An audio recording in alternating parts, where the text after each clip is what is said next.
Dalam nama Yesus. Shalom, selamat pagi Bro and Sis. Damai sejahtera untuk kita semua. Kami akan membawakan renungan dari bacaan Injil tanggal 31 Agustus 2022, yaitu dari Injil Lukas 4 ayat 38 sampai 44. Sebelum itu mari kita bersatu dalam doa. Bapa Allah yang baik, kami mengucap syukur kembali kami boleh hadir pagi hari ini untuk membacakan firman-Mu. Bukalah hati pikiran kami untuk dapat menerimanya dengan baik dan mengerti apa yang ingin Kau sampaikan bagi kami. Amin. Dalam nama Yesus kami berdoa. Amin. Amin. Oke. Jadi bro, kita mulai ya. Oke. Perikop bacaan ini adalah Yesus menyembuhkan ibu mertua Simon Petrus dan orang-orang lain, serta Yesus mengajar di kota-kota lain. Ya. Kemudian ia meninggalkan rumah ibadat itu dan pergi ke rumah Simon. Adapun ibu mertua Simon demam keras dan mereka meminta kepada Yesus supaya menolong dia. Maka ia berdiri di sisi perempuan itu, lalu menghardik demam itu, dan penyakit itu pun meninggalkan dia. Perempuan itu segera bangun dan melayani mereka. Ya. Ketika matahari terbenam, semua orang membawa kepadanya orang-orang sakitnya, yang menderita berbagai macam penyakit. Ia pun meletakkan tangannya atas mereka masing-masing, dan menyembuhkan mereka. Dari banyak orang keluar juga setan-setan sambil berteriak, "Engkau adalah anak Allah." Lalu ia dengan keras melarang mereka, tidak memperbolehkan mereka berbicara, karena mereka tahu bahwa ia adalah Mesias. Ketika hari siang, Yesus berangkat dan pergi ke suatu tempat yang sunyi.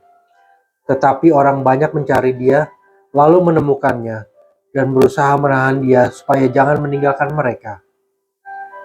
Tetapi ia berkata kepada mereka, "Juga di kota-kota lain, aku harus memberitakan Injil Kerajaan Allah. Sebab untuk itulah aku diutus." Yes. Dan ia memberitakan Injil dalam rumah-rumah ibadat di Yudea. Demikianlah sabda Tuhan.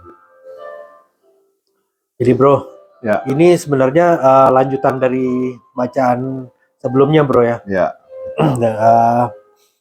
Di mana Yesus masih di Kapernaum, dia menghardik orang yang kerasukan setan ya bro. Betul.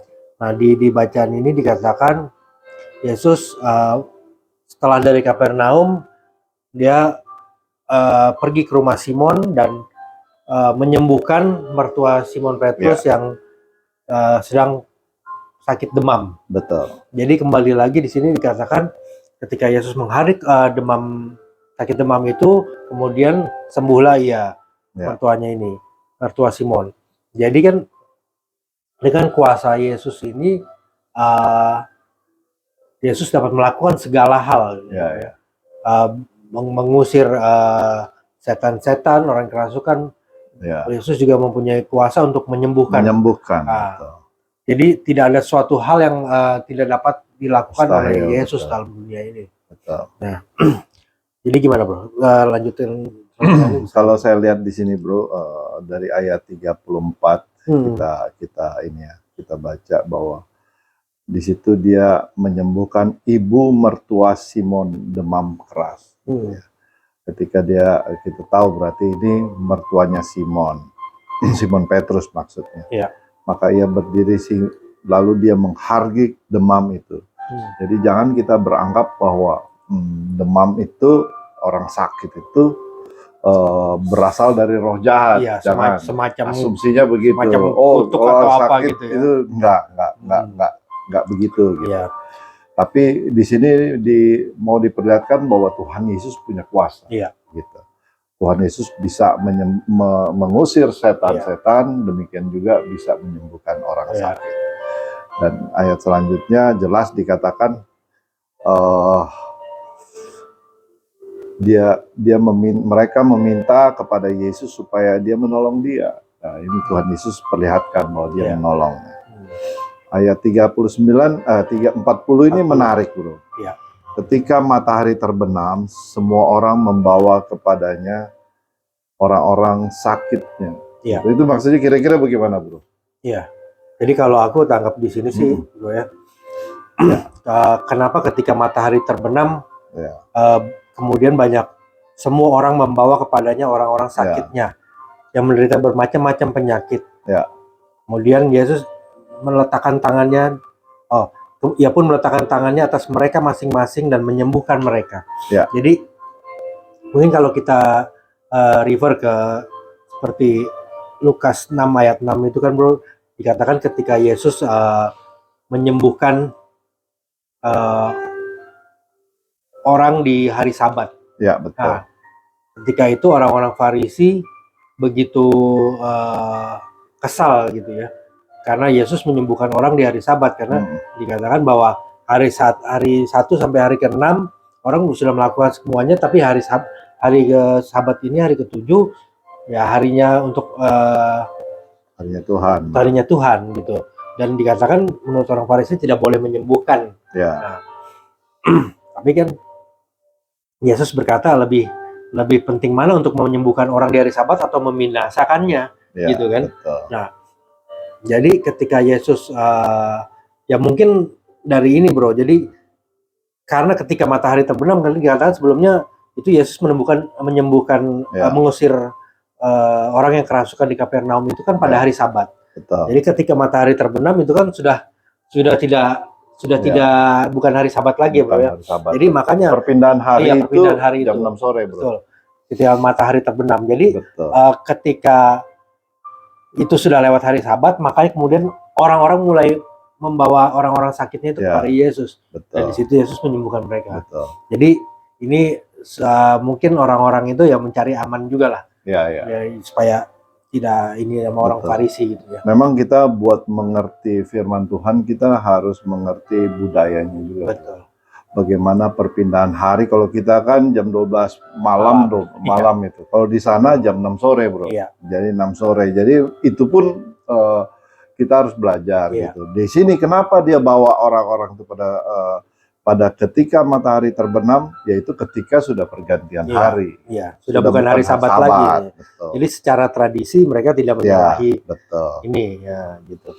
Dan kalau kita lanjut dari banyak orang keluar juga setan-setan sambil berteriak. Ya, gitu. Kau adalah anak Allah, kembali lagi nih. Iya, ya sama kan, setan-setan ini mengakui bahwa Yesus itu adalah anak Allah, ya kan? Namun Yesus di sini lalu ia dengan keras melarang mereka, tidak memperbolehkan mereka berbicara. Jadi memang Yesus belum mau bahwa orang-orang tahu dia adalah Sang Mesias gitu. Karena kenapa itu, bro? Kira-kira itu karena kalau saya lihat ini karena kalau banyak seperti saat ini ketika kita terkenal ya kita mau diviralkan gitu. Tapi Tuhan Yesus enggak, karena dia punya tugas. Yaitu dia punya tujuan. Yaitu dia akan memberitakan Injil. Kita bisa lihat dari ayat-ayat selanjutnya gitu. Tugasnya belum selesai nih gitu. Jadi belum waktunya. Dia harus mewartakan Injil Kerajaan Allah dulu ya, dikatakan. Jadi kemudian makanya di ayat berikutnya nih, Yesus ketika hari siang Yesus berangkat dan pergi ke suatu tempat yang sunyi tapi orang banyak mencari dia. Betul. Lalu menemukannya dan berusaha menahan dia supaya jangan meninggalkan mereka. Gitu. Nah, tetapi ia berkata kepada mereka, juga di kota-kota lain aku harus memberitakan Injil Kerajaan Allah. Sebab untuk itulah aku diutus. Nah, jadi di sini aku tangkap sih bahwa apa yang Yesus lakukan itu contoh-contoh yang diberikan bagi kita juga, bro. Dan itu tugas kita juga untuk mewartakan Injil. Bukan cuman orang-orang prodiakon atau majelis atau pendeta. Ini tugas kita semua, bro. Betul. Sebagai anak-anak Tuhan tentunya ya. Dan di sini juga dikatakan di kota-kota lain. Jadi ya di mana saja kita berada ya, seyogianya kita dapat mewartakan kabar sukacita. Karena kita kembali lagi refer dari Matius 20 28 tuh Ya. bro. Jadilah semua bangsa murid. Ya. Semua bangsa itu berarti kita harus menembus kota-kota, Ya. pulau-pulau, Iya. semua bangsa-bangsa gitu. Itulah ada tujuan Injil untuk disampaikan kepada semua orang. Betul. Gitu. Demikian. Jadi kita belajar di sini bagaimana Tuhan walaupun hari Sabat, karena Alkitab katakan karena dialah hari Sabat. Ya. Yesus sendiri adalah Sabat. Yesus sendiri ada Sabat, di mana Yesus di situ Sabat, di mana firman Tuhan disampaikan di situ Sabat. Ya. Karena Yesus sendiri adalah firman. Karena Yesus adalah firman. Begitu. Iya. Oke, jadi dari bacaan hari ini poin-poinnya adalah apa nih bro? Pertama, bahwa Yesus kembali lagi dinyatakan punya kuasa yang segala kuasa. Baik orang sakit, kuasa baik setan-setan, menyembuhkan, kuasa untuk mengusir roh jahat dan lain-lainnya semua. Kedua, ditegaskan lagi bahwa Yesus adalah seorang Mesias dengan dan ketiga itu adalah Yesus menginjili, gitu. Begitu. Jadi demikian Francis perenungan kami untuk bacaan Injil hari ini. Semoga apa yang kita dapat hari ini kiranya dapat kita bagikan juga bagi sesama. Amin. Ya, agar kita juga semua boleh menerima dan menjadi berkat. Oke. Ya, baik. Tutup dalam doa, silakan. Terima kasih Tuhan, kami boleh belajar bagaimana sebagai anak-anak Tuhan kami harus menginjili, kami harus menjangkau jiwa-jiwa yang belum mengenal Engkau Tuhan. Kami harus menyampaikan khusus buat saudara-saudara kita semua, yang saudara-saudara seiman, saudara-saudara kandung kita, biarlah melalui firman ini kita boleh menjangkau mereka Tuhan Yesus. Kau berkati mereka dimanapun mereka berada, khususnya siapapun yang mendengar firman hari ini Tuhan, Engkau juga akan memberkati. Terima kasih untuk hari ini, biarlah kami boleh bersuka cita sepanjang hari karena Engkau bersama-sama dengan kami. Hanya di dalam nama Tuhan Yesus kami berdoa. Amin. Amin. Baik Francis. Shalom. Shalom.